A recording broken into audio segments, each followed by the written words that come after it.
Amis internautes, fidèles de ZAE TV, bonjour. Mercredi 7 septembre 2022, bienvenue sur Free Matin. À quelques jours de la reprise des activités académiques, la presse nationale s'attarde ce jour sur les préparatifs de la rentrée scolaire et sur les tractations politiques en vue des législatives de janvier prochain. Le bulletin matinal de ce jour va s'intéresser au bloc à l'Union progressiste qui a tenu sa toute première activité hier 6 septembre 2022 à Porto Novo. Quelques semaines après sa prise de contact avec quelques acteurs politiques, Tistel Amoussou a décidé de rejoindre le parti politique le Bloc républicain. Le compte rendu dans ce bulletin matinal. Entreprise béninoise spécialisée dans la distribution des produits halieutiques, la société béninoise de cosmétiques rejoint la liste des investisseurs de la GIZ. Au menu de Free Sport de ce jour, la 12e édition du tournoi international des zones ouest et centre d'Afrique de tir à l'arc Tizo Kata démarre ce jour, mercredi 7 septembre 2022, au stade général Mathieu Kérékou. Le monde sportif béninois est en deuil. Le journaliste sportif Wilfried Aedon, alias Willy Choco, est décédé hier des suites d'une maladie. Ce sera une présentation de Colombe Oussou. Et pour la définition du jour, nous allons rester aujourd'hui dans le monde médical, tout comme hier, et nous parlerons de l'IRM, imagerie par résonance magnétique. Ce sera avec Francis Farami. Et pour mettre un thème à cette émission, nous allons recevoir Quentin Amoussou qui va nous donner le message des astres. Dans un instant, la une des journaux.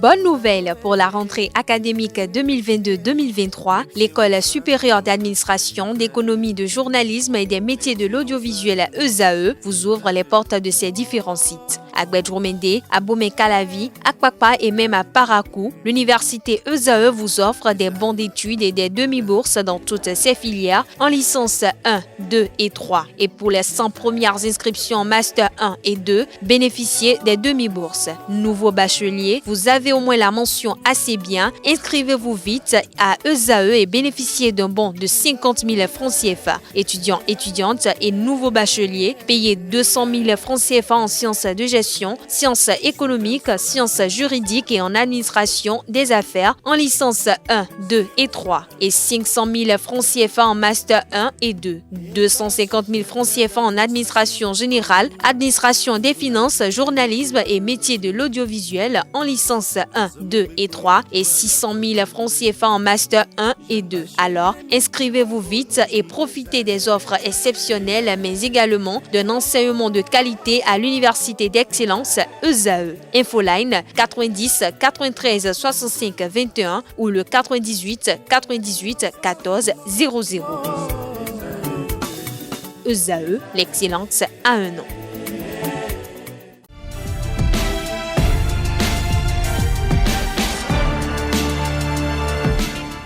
Amis internautes, bonjour et bienvenue à la une des journaux de ce mercredi 7 septembre 2022. Le quotidien L'Informateur titre en manchette « Année scolaire 2022-2023, les exigences des enseignants ». Il y a, selon les enseignants, des préalables à satisfaire avant la réouverture des classes pour une année scolaire apaisée. Ils énumèrent les préalables en 11 points pour attirer l'attention du gouvernement. En sous-tribune, nous avons Union des professionnels des médias du Bénin, le bureau de Zakiat Latunji installé. Et puis au rez-de-chaussée, nous avons Union progressiste, le renouveau, Houdé et Yarou à la porte d'entrée. En bandeau, nous lisons, après ses contacts avec les responsables politiques, Tistel Amoussou gestes sont dévolus sur le bloc républicain. Et enfin, les informations relatives aux inscriptions à l'École supérieure d'administration, d'économie, de journalisme et des métiers de l'audiovisuel ESAE figurent également à la une de l'Informateur de ce 7 septembre 2022. Le quotidien national La Nation titre en tribune « Supposé ménage non relogé à Kolakodji, Tonato clarifie ». L'article est à découvrir à la page 3. En sous-tribune, prévention de l'extrémisme violent au Bénin, un dialogue national pour des solutions nouvelles. En pied de page, Palais royal de Wehondi à Abomey, les premiers jours de règne de Dada Bewenodo Béhanzin. Et puis pour finir, défi de l'eau en milieu urbain, pourquoi créer des villes éponges? La manchette de fraternité de ce jour est consacrée également à la rentrée des classes et titres. Pour une année scolaire universitaire 2022-2023 apaisée, les exigences de la FEDECEN CSA. Les autres acteurs de l'école invités à œuvrer pour un dialogue sincère. En sous-tribune, Boniface Sevo sur les méthodes contraceptives traditionnelles. Quand les consignes ne sont pas respectées, il y a des conséquences sur la santé. Au rez-de-chaussée, nous découvrons concours d'entrée à la police républicaine suite de la liste des 1300 admissibles. Nous poursuivons la une des journaux de ce matin avec le matinal qui titre « Législative de 2023 et menace de disparition de certains partis politiques. La course à la fusion pour sauver la face ». En sous-tribune, supposé non-dédommagement et relogement de 200 ménages déguerpis de Khoulakodi, José Tonato confond les détracteurs. Au pied de page, nous découvrons accès aux services d'état civil. La NIP facilite les conditions à la diaspora. Dialogue national pour la prévention de l'extrémisme violent. Les acteurs publics et société civile explorent les enjeux. Et puis, Matin Libre titre en manchette ce matin, j'ai vidé la question de Khoulakodi. Tonato ferme et trop sûr de son affaire, tout de même évasif sur certains points. En bandeau, nous lisons législative 2023, Kama Wassagari attaque une décision de la Sénat. Il demande à la Cour de faire inscrire une nouvelle pièce. En sous-tribune, nous avons fabrication de produits cosmétiques. La Sobeco s'installe au sein de la G10. Handball tournoi sport au féminin. Voici les deux équipes en finale. Plaidoyer pour éliminer les MTN au Bénin. Lire l'appel d'offres pour sélectionner les OSC. En pied de page, nous lisons « Enseignement secondaire, on pense à généraliser l'éducation à la santé sexuelle. Changement des mentalités, le camp de la jeunesse de IFR. » Le Béninois libéré titre aujourd'hui « Frappe chirurgicale des escrocs, une grande personnalité béninoise plumée de 20 milliards. La rupture à l'information et c'est qu'elle ne sera plus un problème. » 12e édition du camp mondial IIF, le vœu de Biotchane pour le Bénin. En sous-tribune, nous avons lutte contre l'abus d'alcool et de drogue dans les casernes. Bientôt, le grand ménage dans l'armée béninoise.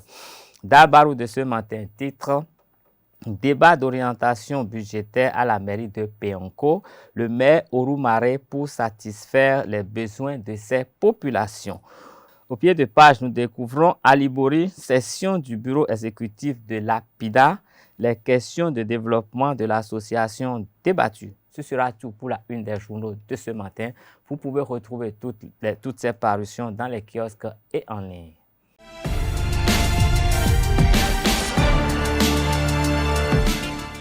Maxime Patombi, bonjour. Bonjour avocat Lestre Toumé, bonjour à tous. Le parti Union Progressiste Le Renouveau a tenu en début de soirée de ce mardi 6 septembre sa première activité à son siège à Porto Novo. Joseph Diogbenou, son président, y est allé échanger avec les anciens membres de la direction exécutive nationale du PRD. Il a expliqué à ses interlocuteurs les symboles derrière le rassemblement en ces lieux. Chers camarades, nous avons tant et tant parlé de confiance. Maintenant, nous allons conforter, renforcer la confiance. En mettant les pieds en ces lieux, c'est la traduction de la confiance. C'est la traduction de l'union. C'est l'annonce du progrès. En venant ici, chers camarades, nous nous sommes encore éloignés un peu de qui nous étions. Et nous nous sommes rapprochés davantage de qui nous voulons être maintenant et demain, nous nous sommes éloignés encore plus du PRD. Nous nous sommes éloignés encore plus de l'Union progressiste. Nous sommes devenus de manière encore plus forte Union progressiste, le renouveau.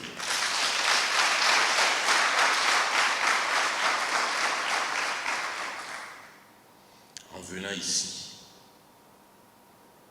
nous marquons la promesse que dans ces lieux, que de ce lieu, nous allons proclamer tant et tant de victoires.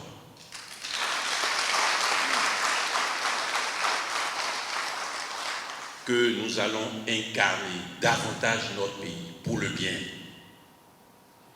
Que nous allons réfléchir davantage pour l'épanouissement de chacune et de chacun dans notre pays. Que nous sommes dignes de mériter la confiance de celles et ceux qui ont souhaité que nous soyons ensemble et de mériter la confiance du peuple béninois. Je voudrais, au nom de vous tous, dire à celles et ceux qui ont eu cette intention, qui nous ont demandé de venir, qui nous ont demandé de rester, que ce que l'on a transmis doit être transmis à nouveau en mieux. Que ces lieux, nous allons davantage les travailler. Que nous allons le transmettre, ce lieu, en mieux. Que l'héritage ne sera pas détruit, que l'héritage sera conservé, que l'héritage sera renforcé, que l'héritage sera transmis en bien, en grand. Le président Diogbenou a saisi l'occasion pour exhorter les militants des deux partis politiques fusionnés à travailler en symbiose parfaite pour de grandes victoires. Il n'y aura pas de protocole, chers camarades. Les uns et les autres, vous êtes avec les uns et les autres. Dans tous les groupes de travail. Chers amis, qui aviez déjà l'habitude de venir ici, n'attendez plus qu'on vous invite. C'est votre maison. Ça demeure votre maison. Chers camarades, qui n'avez pas l'habitude de venir ici, n'attendez plus qu'on vous invite. C'est votre maison.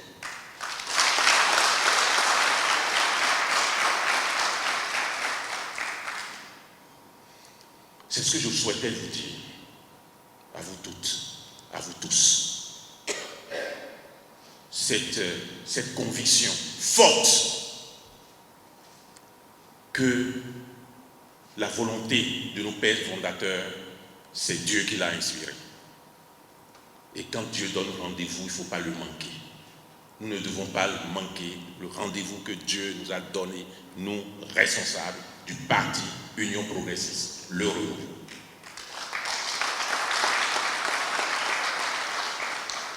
Je souhaite que maintenant, que demain et que toujours, que dans toutes les équipes, les uns et les autres travaillent.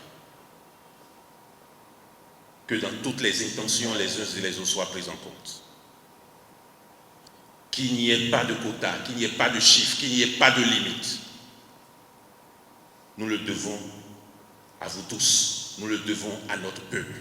Parce que c'est la condition de la victoire totale. Demain, après-demain et toujours.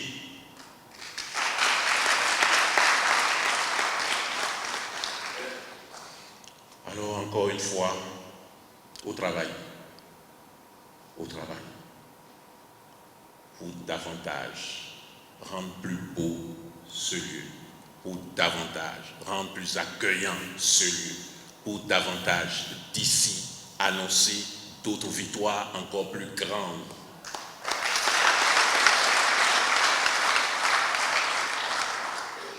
Porto Novo est la lumière du Bénin.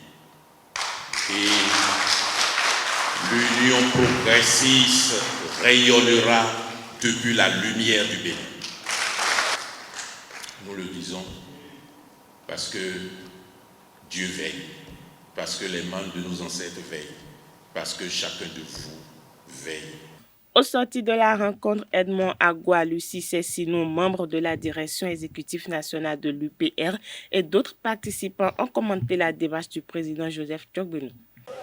Le président de l'Union progressiste a mis ensemble l'ancienne direction exécutive du PRD avec la direction exécutive de l'Union progressiste, le Renouveau. Puisque tous les anciens membres ne peuvent pas appartenir à la nouvelle direction qui avait été mise en place après la fusion. Cette démarche-là est capitale parce que n'est pas membre d'une direction exécutive d'un parti politique comme le PRD, n'importe qui veut, ce n'est pas possible. Cela veut dire que tous ceux qui étaient membres de l'ancienne direction exécutive du PRD étaient des leaders d'un certain rang élevé. Donc, il était important que nous les connaissons, que nous faisons le brassage des différentes personnalités qui composent la nouvelle et l'ancienne direction exécutive de nos deux partis politiques. C'est pour crédibiliser tout ce qui a été annoncé qu'il nous a fait venir aujourd'hui pour marquer le signe de la possession du siège du PRD qui est devenu effectivement le siège de l'Union progressiste, le Renouveau. Et c'est en quelque sorte une ouverture et un lancement aussi où il a exhorté les uns et les autres à travailler pour vraiment mériter d'être ensemble pour que le Bénin gagne et pour que aussi chacun des militants des deux partis puisse trouver son compte. Bon, nous avons l'habitude de mener des activités solo-solo. Maintenant, ce ne sera plus un truc solo-solo. On va converger nos forces dans nos fiefs, au niveau de nos bases. On va les mettre ensemble. On ne va plus dire l'un est là-bas, l'autre est ici. Si, par exemple, chez nous, à Port-Novo, au niveau du 5e arrondissement, il y a des activités, on ira vers les anciens. UP devenir UP le Renouveau maintenant. On va les associer. La même chose se fera chez eux aussi. Donc ce n'est pas... Et il a encore dit, si on entend que quelqu'un, membre de l'UP le Renouveau, a une activité à mener, il va falloir que les autres viennent, qu'ils n'attendent pas qu'on les invite. C'est leur chose désormais. Donc je crois avec ça, nous irons loin, très loin. Moi j'ai confiance. Nous avons beaucoup de défis à relever.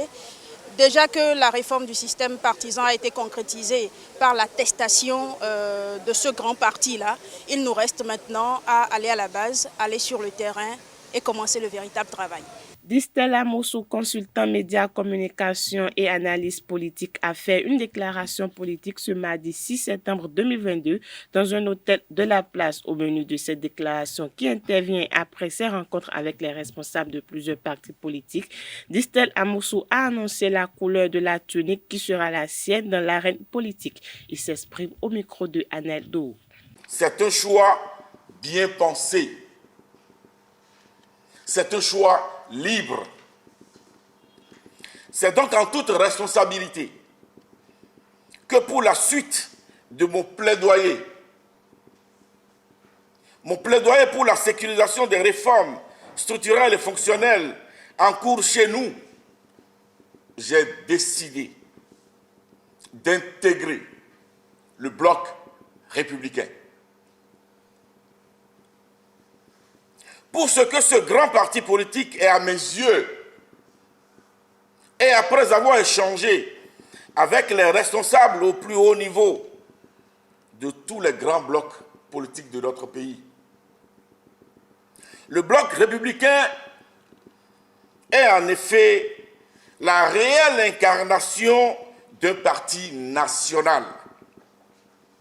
Il est dirigé par un grand homme, pétri d'expérience, dont le parcours, la sérénité et le management forcent l'admiration, mon admiration. Je veux citer le secrétaire général national, le camarade Ablaye Biotchani. C'est un parti de braves et valeureux républicains venant de tout et de partout, sans distinction de sexe, de race, d'obédience culturelle ou cultuelle. Pour ceux qui ne le savent pas encore, ou en doute pour avoir absorbé les poisons de l'intoxication, le Bloc républicain est le seul parti au Bénin valablement présent et dignement représenté partout. Je vis au Bloc républicain pour rester mon moi. Mon moi que j'imposerai et qui sera respecté. Je vis au Bloc républicain et que les instances de ce parti le retiennent. Je viens pour ma liberté de mobilité, de pensée, dans le respect de la discipline du groupe. Ceci dit, je voudrais que l'on sache que la lutte pour la sécurisation des réformes structurelles et fonctionnelles dans notre pays ne sera pas une partie de plaisir. En réalité, les redoutables opposants de Patrice Talon sont encore et surtout dans sa mouvance. C'est envers et contre ces opposants dissimulés, camouflés et fardés que nous devons mener le plus farouche combat. Et je suis déjà prêt. Je fais le saut et j'invite tous ceux qui, comme moi, pensent à la sécurisation des réformes structurelles et fonctionnelles dans notre pays à nous rejoindre. L'homme politique d'Istella Moussou n'a pas manqué d'évoquer les raisons de son entrée en politique. Il est toujours au micro de Anaël Dou. Je ne viens pas en politique pour me dénaturer. Je resterai moi.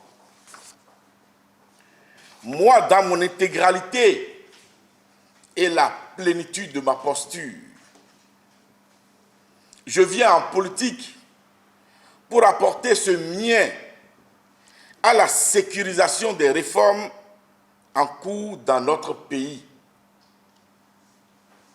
Conscient qu'une seule hirondelle ne fait pas le printemps, j'ai besoin de l'engagement et de la détermination des autres compatriotes qui pensent comme moi au sujet de la sécurisation des réformes structurelles et fonctionnelles en cours sous le leadership du président Patrice Talon, mon mentor, mon modèle, sur qui je fais focus pour sa détermination à sortir le Bénin des dédales de la pauvreté et de la misère.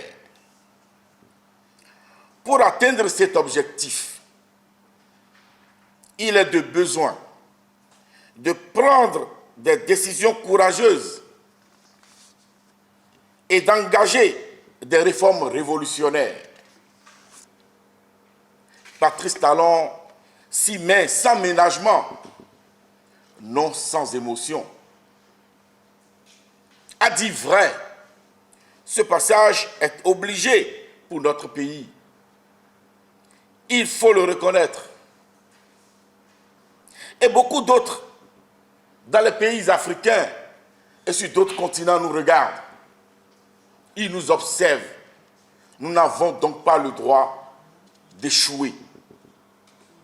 C'est pour la pérennisation des induits de ces réformes sur notre quotidien et notre avenir que j'invite tous les acteurs majeurs de la politique dans notre pays à la sécurisation de toutes ces réformes.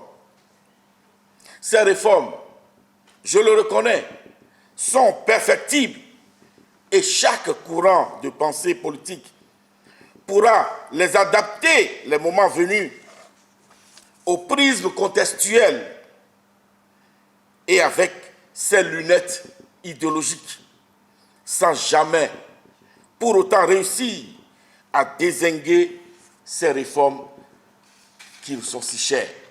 Nous avons pour obligation, de mon analyse, de transformer ces réformes en socle pour le développement de notre pays. Arrêtons donc de les considérer comme des réformes de Patrice Talon ou de son gouvernement. Il faut que tout le peuple béninois s'approprie ces réformes. Et j'ose le dire, nous avons besoin d'incruster certaines de ces réformes dans notre Constitution et de trouver les outils et les mécanismes pour la préservation des autres aussi nécessaires qu'utiles.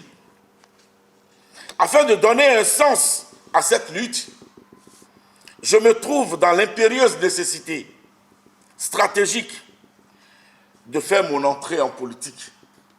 La société béninoise de cosmétiques fait son entrée à la zone industrielle de Glody-Bézel. L'entreprise spécialisée dans la distribution des produits halieutiques s'installe au sein de cette zone économique, a annoncé ce mardi 6 septembre la société d'investissement et de promotion de l'industrie. Créée en 2001, la Sobeco est partie d'une société de commerce international du secteur alimentaire pour devenir un chef de file reconnu dans la gestion de l'intégrité de la chaîne d'approvisionnement alimentaire mondiale. Elle dispose d'agences commerciales à travers la représentation de grands producteurs européens de produits surgelés sur le marché africain. Elle importe et fournit des produits comme le poisson, les viandes, etc.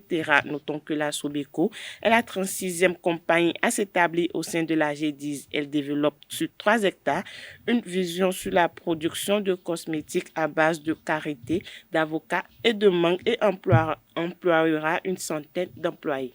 Social Watch Bénin assiste 3 arrondissements dont Zougué dans la commune de Dangbo pour implémenter le budget participatif. Le forum communal a réuni les délégués des 3 communes, les autorités communales, les responsables techniques et les représentants de la société civile pour la présentation des choix aux populations. Les locaux de l'hôtel ont abrité le forum ce lundi 5 septembre dernier. Kales Kitome pour le compte rendu. Les populations de 3 arrondissements de la commune de Dangbo se réjouissent au thème du forum communal qui marque la fin de leur intervention dans la préparation du budget participatif de leur commune. Les autorités communales promettent de combler leurs attentes. Nous avons cette année pour Dangbo pris en compte 3 arrondissements, Dangbo Centre. Nous avons pris en compte Gweko et Zungué. Comme à Gweko, vous savez, on a choisi donc de recharger, n'est-ce pas, une piste. À Zungué, ils ont choisi de faire la clôture de là où il y a les enfants, l'école maternelle de Zungué. Ici, à Dangbo Centre, ils ont choisi la voie qui quitte Serkam vers Dokome. Les chefs des arrondissements concernés sont satisfaits des résultats du forum communal. L'exercice a commencé depuis le mardi passé et c'était mon arrondissement qui a connu ce premier essai. Et à cette activité, il était question que la population elle-même, vivant les réalités, choisisse en priorité les infrastructures à réaliser. Alors, je crois, sous la conduite des techniciens de la mairie de Dangbo, nous avons pu réussir cet exercice. Les 3 arrondissements choisis s'engagent à accompagner le processus. Il est question qu'on dégage une personne par arrondissement juste pour veiller à ce qu'on a énuméré soit respecté à la lettre. Le fait que nous sommes là pour que leurs appuis nous poussent également à évoluer dans le processus. J'en suis fier et je sais que nous allons tout mettre en œuvre pour les accompagner pour le suivi de tout ce qui a été énuméré. Les arrondissements de Zungué, Gweko et Dangbo font ainsi l'expérience du budget participatif, une pratique qui va s'étendre à d'autres communes dans les années à venir. Dans un communiqué en date du vendredi 2 septembre dernier, l'Agence nationale des transports terrestres ANAT a informé que des travaux sont en cours pour la mise en service des cartes de permis sécurisées. Cette annonce du directeur général par intérim Alain Rekati a fait l'objet de commentaires. Gilbert Ressounou, vice-président de l'ONG Sécurité environnementale, sociale, alimentaire et routière et promoteur de l'auto-école Le Savoir, a apporté les éléments de réponse à cette question. Suivons-le au micro de Quentin Amoussou et Francis Fahmy. La carte du permis sécurisé, son utilité d'abord, je dirais que ce serait plus facile à garder sur soi par rapport à l'autre carte qui était à carton et à 3 rabats, un peu plus large, comme vous comprenez. Et ce serait comme des cartes bancaires, des cartes biométriques faciles à garder sur soi. Ça fait un. Et secondo, il y aura plus de renseignements sur le permis biométrique sécurisé, puisque désormais il y aura le groupe sanguin de l'usager là-dessus, son numéro de téléphone et un code de QR qu'on peut utiliser pour vérifier l'authenticité du permis à tout moment. Donc je vois que ces 3 avantages sont très importants. Normalement, sur toute pièce que nous devons porter sur nous, le groupe sanguin est très utile. Pourquoi? Parce que en cas d'accident, les usagers ou bien le blessé peut perdre beaucoup de sang.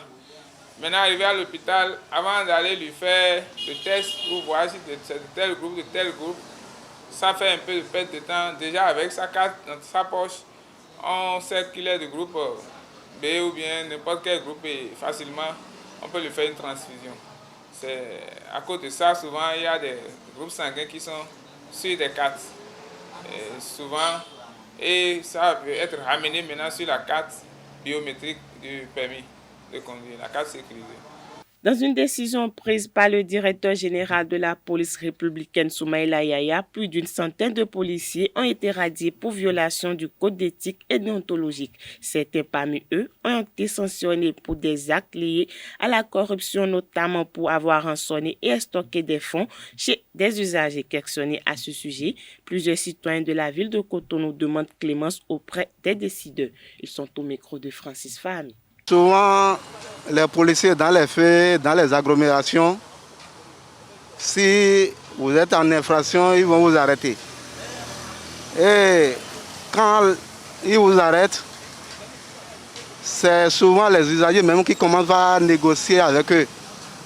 On ne peut pas dire directement que c'est les policiers qui rançonnent souvent les gens, mais c'est les usagers qui commencent d'abord par négocier avec eux.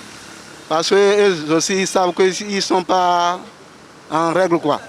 Le travail des policiers, bon, il paraît que nous les aimons là, mais certains ont mal conduit, mais certains n'ont pas mal conduit, mais quand même, ils nous arrêtent.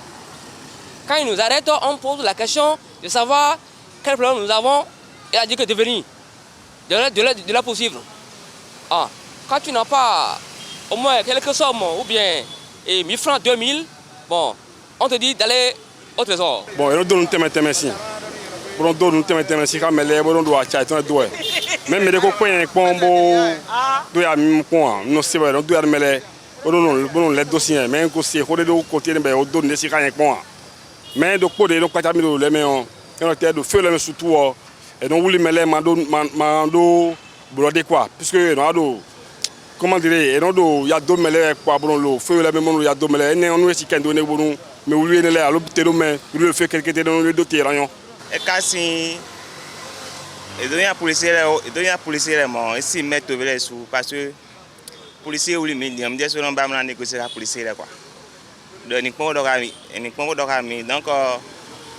et néo policier sur on va comment dorami vous comprenez donc dans il quelqu'un beaucoup puis beaucoup combat parce que mes soeurs de famille et de famille bon moi chômage n'a bien toi mais le bon chômage n'a support toi. Ça fait un peu pitié. Pourquoi? C'est des Béninois comme nous, ce sont nos frères, ce sont nos grands frères. Et ils ont derrière un homme qui est debout dans le pays, il y a toute une famille qui est derrière lui. S'ils ont été radiés, ils ont des familles, c'est-à-dire la femme, les enfants et tous ceux qui bénéficient du fruit de leur travail. Pour les radier, comment les radier, ça peut créer encore d'autres problèmes. Qu'est-ce que c'est ce problème-là? Les policiers qui sont radiés, s'ils seront affamés, ils peuvent penser autrement pour autre chose. Pour un cas qui est dangereux. Parce qu'ils ont formé. Ils ont les armes, quelque part. Quand ils ne trouvent pas à manger, ils peuvent commencer à penser autrement comment ils vont faire pour manger. Ça là, la radiation peut amener un problème dangereux. Et nous allons demander au chef du gouvernement de penser autrement pour régler la situation. Ça va augmenter le taux de chômage. Puisque la personne qu'on avait obtenue pour une fonction ou bien un travail là, si on la radie comme ça là, c'est pas bon. Parce que c'est un chômage qui s'augmente sur la population. Les familles vont rester comme ça, ne pas manger, quoi là. Vraiment, ça va causer beaucoup de chômage. Moi, je pense que si on peut trouver d'autres mesures pour pouvoir régler leurs problèmes, ça serait mieux. Nous avons une inflation, mais on peut essayer d'arrêter parce que à ce temps, donc on met tout les soirs, maintenant, nous avons pas positionné nos domiciliaires, maintenant, tant qu'on a arrangé les rétroviseurs à contrôler. Nous avons positionné en tant qu'on a arrangé tout les. Maintenant, on a positionné les soins à accompagner. Voilà, c'est tout pour le bulletin matinal d'information de ce mercredi matin. Merci pour votre attention. Colomboussou, bonjour. Bonjour à vous, Kales Kitome. Bienvenue sur ce plateau. Merci. Dès ce matin, les compétiteurs de tir à l'arc de 2 zones africaines vont redoubler d'acteurs, sinon d'adresse au stade Mathieu Kérékou de Cotonou. Effectivement, Carles Kitome, bonjour. Bonjour, chers amis internautes. La 12e édition du tournoi international des zones Ouest et Centre-Afrique du tir à l'arc démarre ce mercredi 7 septembre 2022 au stade général Mathieu Kérékou de Cotonou. Pendant 4 jours, une centaine d'archers du Cameroun, de la Côte d'Ivoire, de la Guinée, du Niger, du Nigeria, du Tchad, du Togo et du Bénin vont se challenger pour le Graal dans plusieurs catégories. Les participants vont tirer à l'arc classique sur 70 mètres, à l'arc local sur 20 mètres et à l'arc classique sur 60 mètres chez les moins de 18 ans. Espoir Football Club de Cotonou a terminé 4e des éliminatoires de la zone UFOAB de la Ligue africaine des champions Yamoussoukro 2022. Les Amazones ont perdu le match de la 3e place contre Africa Sport d'Abidjan, 0-4 à cette première participation à une compétition continentale. Les doubles championnes en titre du Bénin ont alterné entre le bon et le moins bon face à des équipes plus expérimentées. Angenor Loukpa, technicien de football et consultant de l'UFOA, a commenté la prestation d'Espoir Football Club à la fin du match de classement. Ça a été un match assez intéressant parce que le niveau a été relevé au niveau du Bénin. À un certain moment, il faut reconnaître que l'Africa était totalement en doute, surtout la première mi-temps. Je me souviens qu'on a joué plus d'un quart d'heure, voire une vingtaine de minutes dans le camp de l'Africa. L'Africa n'a pas pu sortir. Je ne sais pas quelle stratégie qui a été mise en place, mais j'ai plutôt noté la grosse qualité psychologique de l'équipe de l'Espoir. Cette grosse qualité psychologique-là qui était de se battre, qui était de se rattraper par rapport à tout ce qui s'était passé auparavant. Qu'est-ce qui s'est passé auparavant? Il s'est passé qu'elle a joué 3 matchs, elle a fait 2 grosses défaites et puis un seul match gagné. Elle s'est certes qualifiée pour la demi-finale, mais les résultats étaient tels qu'on ne vendait pas vraiment sa peau. On ne vendait pas vraiment sa peau assez cher dans ce match qui allait avoir lieu, cette demi-finale, cette petite finale. Alors elle a relevé vraiment le jeu et puis je pense que peut-être qu'elle a été un peu essoufflée au niveau de la deuxième mi-temps parce qu'en deuxième mi-temps, elle est totalement rentrée en dedans. Elle avait peut-être besoin encore de support Et puis bon, voilà, les buts ont commencé à venir. Particulièrement, je voudrais parler de la gardienne qui alterne le bon et le moins bon. Surtout au niveau des balles transversales. Elle a du mal quant à l'appréciation des transversales. Et à ce niveau, je pense qu'elle doit beaucoup travailler. Mais c'est une bonne gardienne parce qu'il y a du potentiel. Parlant de son milieu de terrain et particulièrement Nkoum, je n'ai pas vraiment compris pourquoi est-ce qu'elle est sortie. Bon, l'entraîneur saura peut-être l'expliquer. Je ne sais pas si en conférence de presse, cela a été l'objet d'une question. Mais je n'ai pas trouvé vraiment nécessaire de la faire sortir particulièrement. Et je n'ai pas vraiment compris ce remplacement.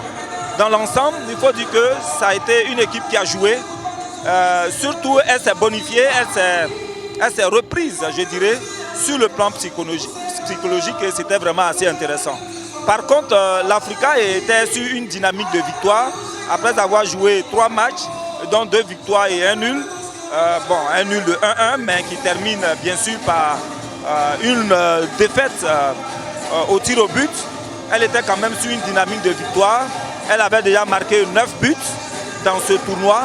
Elle a eu à 3 reprises, 3 voire 4 fois les meilleures joueuses des matchs. Et donc, statistiquement parlant, elle avait tous les avantages qu'il fallait. Et je pense que c'est ce défi-là qu'elle a essayé de relever.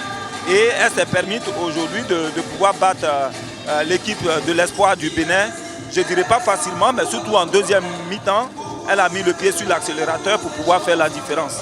Donc je pense que ça a été un super match. On a été gratifié quand même d'un match au-delà de la moyenne. C'était vraiment super, c'était bien.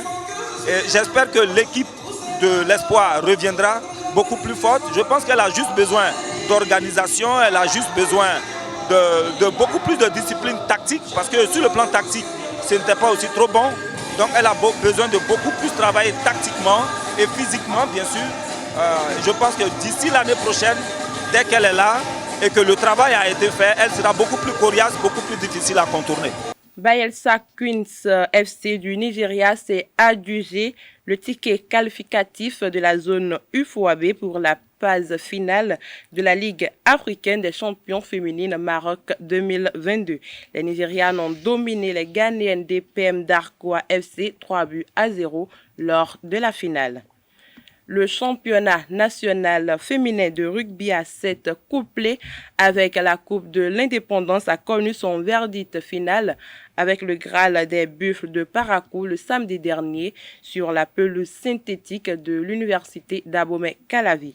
Au terme de la finale, la Fédération béninoise de rugby a procédé à la remise des lots aux meilleures équipes. Le récit avec notre reporter.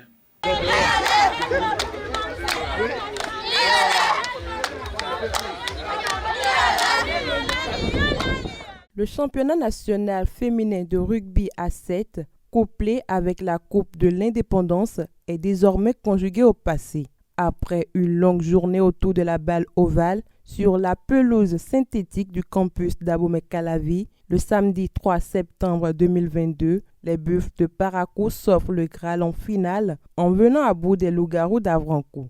Ils ont survolé la séance des tirs au but sur le score de 5-0. Positionnées 3e lors de l'édition passée à Avrancourt, les filles du Septentrion ont vaillamment atteint leur objectif. Trophées, médailles et enveloppes financières ont été distribués aux meilleurs. Aminatou Margobi et ses coéquipiers remportent le trophée de l'édition 2022 du championnat national de rugby à 7, couplé à la Coupe de l'Indépendance. Les loups-garous 2e repartent avec un trophée et des médailles. Et les dauphines de Cotonou, tenantes du titre, s'adjugent la 3e place. À l'issue de la remise des lots, quelques acteurs ont livré leurs impressions. On a donné tout dans les matchs, au niveau du match demi-finale. On a fait tout parce qu'on les a dominés. Donc disons que c'est la chance qui n'a pas été de notre côté cette année. Notre jeu était occupé. On n'était pas de il n'y avait pas la profondeur. C'est pour cela qu'on n'a pas allé en finale et on cette année. C'est une manière de m'apprendre à travailler encore. Si mes joueurs étaient beaucoup derrière, il restait comme une minute. Une minute et puis au niveau du physique. L'année passée, elle était troisième. Vous voyez, et cette année, la deuxième. L'année prochaine, selon Diane Pati, responsable de la section féminine du rugby au Bénin, cette activité sportive est en pleine expansion. Aujourd'hui, franchement parlant, pour ne pas vous mentir, j'ai été émerveillée par l'amélioration de beaucoup de clubs, surtout beaucoup de joueuses. Il y a même un club que je ne vais pas nommer, que je ne pensais pas à retrouver à ce niveau-là. Ils sont tout le temps derniers, avant-derniers, mais aujourd'hui, je les compte parmi les 3 premiers du championnat. Je suis contente. Faustin Darito, président de la Fédération béninoise du rugby, a pour objectif le développement de la discipline. Le rugby béninois a de l'avenir. Je vois la motivation, la détermination et puis aussi chaque année on voit de nouveaux talents se révéler. C'est plutôt encourageant. Donc nous allons continuer les efforts pour développer le rugby sur dans les 12 départements du pays. C'est ça qui est un peu nos objectifs. Et puis également s'organiser pour que cette année on puisse avoir l'affiliation à World Rugby. Une compétition qui a permis de détecter de nouvelles filles capables de défendre les couleurs nationales pour les challenges à venir. Terminons cette randonnée sportive par une triste nouvelle. Le journaliste et community manager Wilfried Ayedon, alias Willy Choco, n'est plus. Il serait décédé dans la soirée d'hier, mardi 6 septembre 2022 à Yamoussoukro, où il a suivi le tournoi du football féminin en prenant sa douche. Et ce sera tout pour la page des sports de ce matin. Merci pour votre attention et à très bientôt. Merci à vous, Colomboussou. Et à très bientôt pour d'autres informations sportives. Merci, Calès. Très bonne journée à vous. Merci infiniment. Nous allons installer à votre suite Francis Fahami qui va nous définir l'IRM.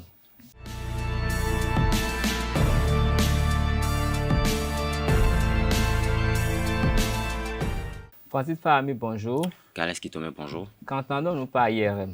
Eh bien, IRM signifie imagerie par résonance magnétique. Il s'agit d'une technique d'imagerie médicale. Elle permet d'obtenir des vues en 2 ou 3 dimensions à l'intérieur d'un corps de façon non invasive avec une résolution en contraste relativement élevée.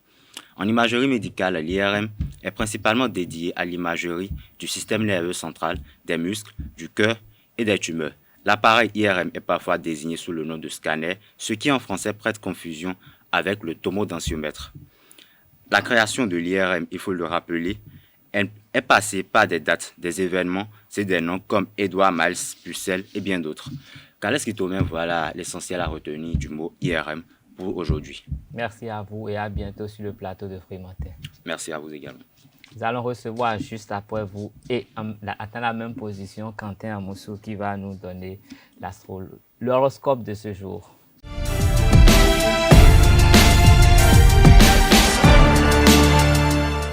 Quentin Amoussou, bonjour. Bonjour Calès Kitome. Quelles sont les prévisions astrologiques de ce jour? Vous allez le découvrir tout de suite. Bonjour à vos chers amis internautes. Mercredi 7 septembre 2022. Voici ce que vous réservent les astres de ce jour. Bélier, cette semaine est un moment fort pour découvrir de nouvelles idées ou de méthodes pour le travail, les affaires et l'argent. Cependant, aujourd'hui, vous ferez face à des doutes et à des incertitudes.